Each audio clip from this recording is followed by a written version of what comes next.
बहुत से कम्पटीटर ये पूछते हैं कि यूपीएससी के मेंस में कौन सा ऑप्शनल सब्जेक्ट लेना चाहिए।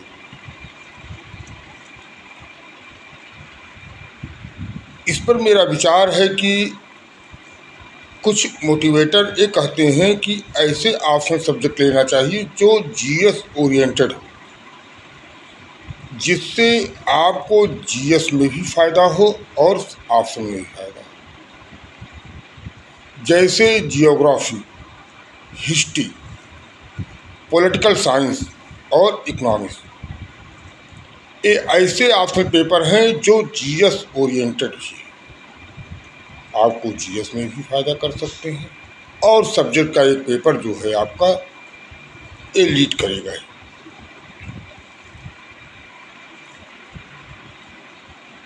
मेरा मानना है कि आप ऐसे सब्जेक्ट लीजिए जो आपने एकेडमिक स्टडी के दौरान एज ए सब्जेक्ट पढ़ा हो। तो कुछ क्वेश्चन के रिप्लाई आप अपने ट्रेडिशनल स्टडी के बल पर दे सकते हैं। और अगर आप ऐसे बैकग्राउंड से आए हैं, जैसे इंजीनियरिंग बैकग्राउंड या मेडिकल बैकग्राउंड या साइंस बैकग्राउंड, जिसमें आप अपने साइंस के सब्जेक्ट नहीं लेना चाहते हैं, उन लोगों के लिए दो सब्जेक्ट ओपन रहते हैं। आप सोशियोलॉजी ले सकते हैं, आप हिंदी लिटरेचर ले सकते हैं, आप फिलॉसफी ले सकते हैं। इन तीनों सब्जेक्ट के दो फायदे हैं। एक, आपके पर्सनालिटी को लिटरेरी बनाते हैं। आपके पर्सनालिटी को आप जो आपकी पर्सनालिटी का जो आउटपुट है उसको पोटेंशियल बनाते हैं। आपको निबंध में फ़ायदा करता है और सब्जेक्ट में फ़ायदा करेगा और आपके पर्सनालिटी इम्प्रूवमेंट में फ़ायदा करेगा। आप किसी भी सब्जेक्ट को ज़्यादा सेंसिटिव ढंग से सोचने के लिए इन सब सब्जेक्ट जो है आपको बैकग्राउंड देते हैं। और इन सब्जेक्ट से सोशियोलॉजी और फिलॉसफी और हिंदी लिटरेचर से यह है कि आप ज़्यादा विषयों को सेंसिटिव और बहुत ही संवेदनशील ढंग से विषयों के बारे में सोचते हैं और उसका रिप्लाई करते हैं। और इसका सिलेबस ही बहुत शार्ट है। कोई भी व्यक्ति, चाहे वो यांत्रिकी वर्ग का हो, चाहे साइंस वर्ग का हो, चाहे आर्ट्स वर्ग का हो, इन सब्जेक्ट को कभी भी पढ़ सकता है। जो जीएस के सब पेपर्स होते हैं, जिसमें हिस्ट्री, कल्चर, पॉलिटी, जियोग्राफी के जो क्वेश्चन आते हैं वो बहुत ही प्रैक्टिकल क्वेश्चन होते हैं, थ्योरेटिकल ओरिएंटेड नहीं होते हैं। और सब्जेक्ट में प्रैक्टिकली और थ्योरेटिकली दोनों ओरिएंटेड क्वेश्चन पूछे जाते हैं और बहुत डीप और बहुत विस्तृत ढंग से पूछे जाते हैं। उसका 50% आपको जीएस में फ़ायदा करता है। इन सब्जेक्टों में मैं ऐसे लोगों को, कंप्यूटरों को, जिनके पास समय कम है, चूँकि ऑप्शनल पेपर की भूमिका केवल 20% है, जो 1700-1800 मार्क्स का जो रिटर्न होता है उसमें केवल 500 नंबर का है। आप ऐसे सब्जेक्ट चुनिए जो आपको पढ़ने का मौका नहीं लग रहा है, क्योंकि आपको जीएस ज़्यादा पढ़ना है, सब्जेक्ट पर उतना आप समय नहीं दे सकते हैं। तो ऐसे सब्जेक्ट आपको पढ़ना चाहिए जो सब्जेक्ट आप कम समय में पढ़ सकते हों, आपकी पर्सनालिटी का यूज हो, जहां आप आंसर बना कर भी लिख सकते हैं। इस दृष्टि से फिलॉसफी, हिंदी लिटरेचर और सोशियोलॉजी सब्जेक्ट बहुत ही इजी गोइंग है।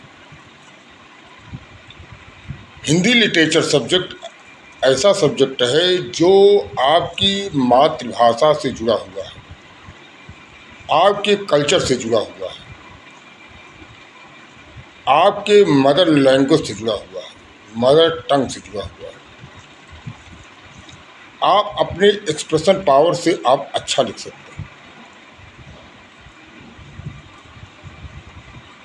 कहीं भी कभी भी जो सिलेबस है, किसी भी स्टेट पब्लिक सर्विस कमीशन के एग्जाम में आप जाएंगे तो वही आपको सब्जेक्ट मिलेंगे, वही सिलेबस मिलेगा। सूर कबीर तुलसी गोदान पर हमेशा क्वेश्चन, चाहे जिस भी स्टेट में जाएंगे एक क्वेश्चन जरूर रहेगा। अप्रॉक्सीमेटली उसके आंसर भी एक ही आंसर में सारे आंसर निहित होते हैं। गोदान उपन्यास के एक आंसर में ही सारे आंसर निहित होते हैं। हिंदी साहित्य के इतिहास को आप संक्षिप्त पढ़कर एनसीईआरटी से, पुरानी एनसीईआरटी में हिंदी साहित्य इतिहास का एक छोटी सी पुस्तक आती है, उसको भी पढ़कर आप मेंस दे सकते हैं।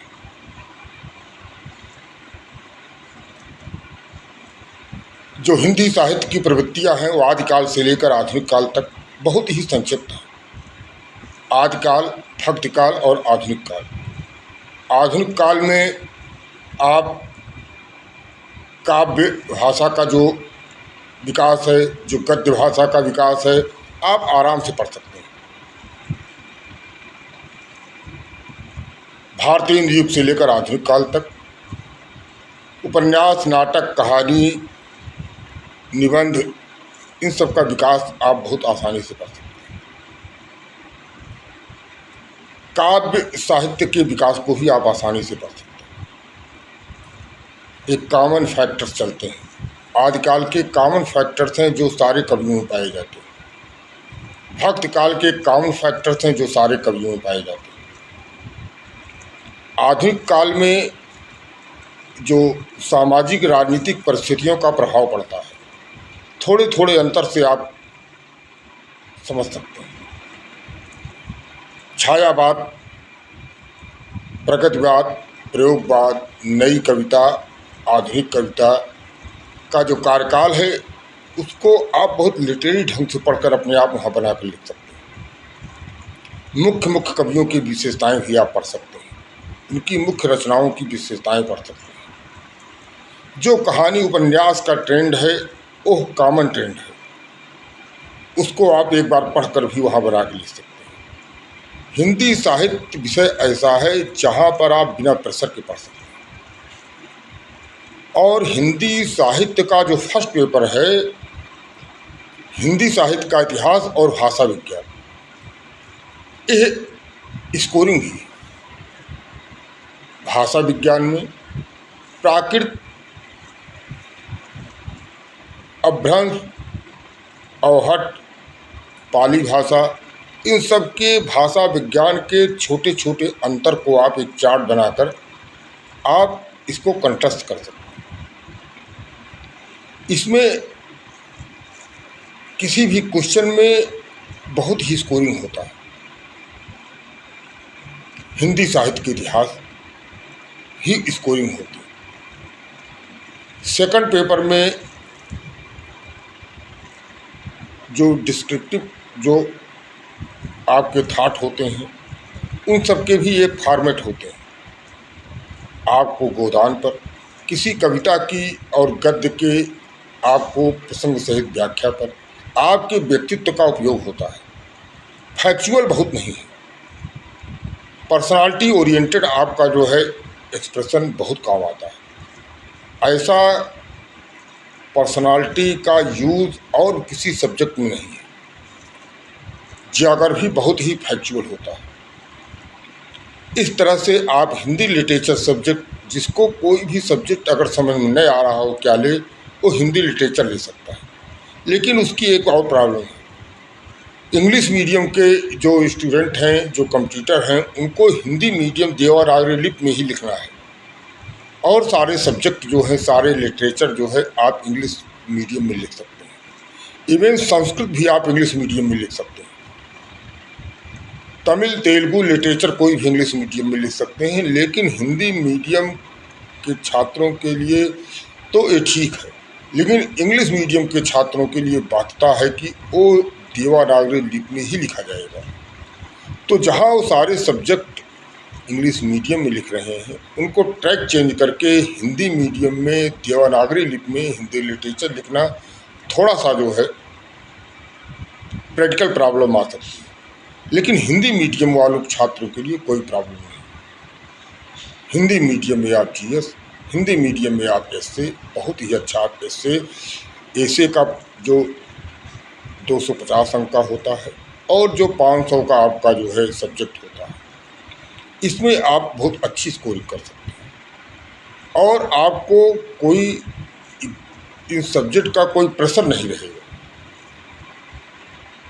जीएस में आप history, geography, political science, constitution, आप बहुत प्रैक्टिकल जो है वहाँ स्टडी करनी है और सब्जेक्ट बहुत ही डीप और बहुत ही लिटरेरी हो जाता है। इसलिए कोई ज़रूरी नहीं कि आप ऐसे सब्जेक्ट को आप लीजिए जो जीएस ओरिएंटेड है। निश्चित रूप से वही फ़ायदा कर सकता है, वही फ़ायदा करता है। लेकिन आपका एकेडमिक बहुत, अगर एकेडमिक सब्जेक्ट के दौरान अगर आपने उसको एज ए सब्जेक्ट पढ़ा है तो आपके लिए आसान है, क्योंकि हिस्ट्री भी पूरे सब्जेक्ट से आएगा, पूरे ancient to modern optional paper में हर जगह से पूछा जाता है। जीएस का कुछ भिन्न होता है। जीएस हिस्ट्री का जीएस कल्चर और ज्योग्राफी तीनों मिलाकर पहुंचता है। जैसे यूपीएससी में क्वेश्चन आया था कि दक्षिणी पश्चिमी मानसून की उत्पत्ति कैसे होती है, भोजपुर में वह पूर्वा हवा क्यों कही जाती है और भोजपुर के कल्चर और इतिहास पर उसका क्या प्रभाव पड़ता है। तो इसमें हिस्ट्री भी आ गई, ज्योग्राफी भी आ गया, कल्चर भी आ गया। इस तरह से एक कंबाइंड क्वेश्चन पूछता है जिसका आंसर आपको कई पार्ट में देना होगा। तो आपके लिए ऐसे सब्जेक्ट चाहिए जो सब्जेक्ट ऑप्शनल पेपर बहुत संक्षिप्त हो, ज़्यादा फैक्चुअल हो। इसके लिए सबसे अच्छे सब्जेक्ट जो है sociology, Hindi literature, philosophy, political science, ये सब सब्जेक्ट बहुत ही फैक्चुअल नहीं होते हैं, लिटरेरी होते हैं, जहां आपकी पर्सनालिटी का यूज है। इसलिए हिंदी मीडियम वालों के लिए सबसे अच्छी मेरी सलाह है कि अगर उनको कोई सब्जेक्ट नहीं मिल रहा है तो हिंदी लिटरेचर ले सकते हैं।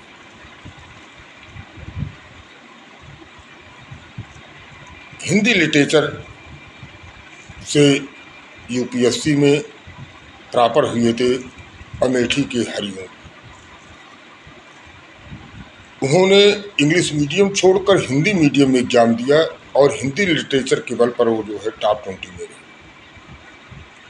तो आपका हिंदी लिटरेचर अगर स्ट्रांग है तो आपको कम मेहनत पर, कम प्रेशर में आप जीएस पर ज़्यादा जो है आप स्टडी कर सकते हैं, जीएस के लिए पर्याप्त समय निकाल सकते हैं और हिंदी लिटरेचर में आप आसानी से 250 पा सकते हैं।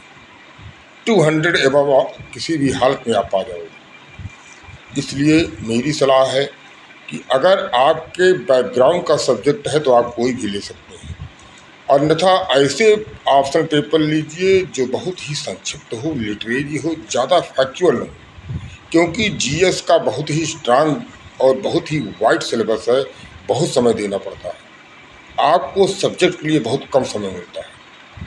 ऐसे सब्जेक्ट आप चुन सकते हैं जो बहुत कम समय में आप तैयार करके वहाँ आप बना कर भी आंसर लिख सकते हैं।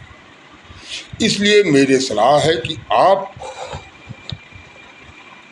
हिंदी लिटरेचर, जिनको कोई भी सब्जेक्ट नहीं मिल रहा है वो हिंदी लिटरेचर ले सकते हैं। बाकी आपकी अपनी अभिरुचि, आपके अपनी बैकग्राउंड के जो सब्जेक्ट हैं उसको आप चूज कर सकते हैं।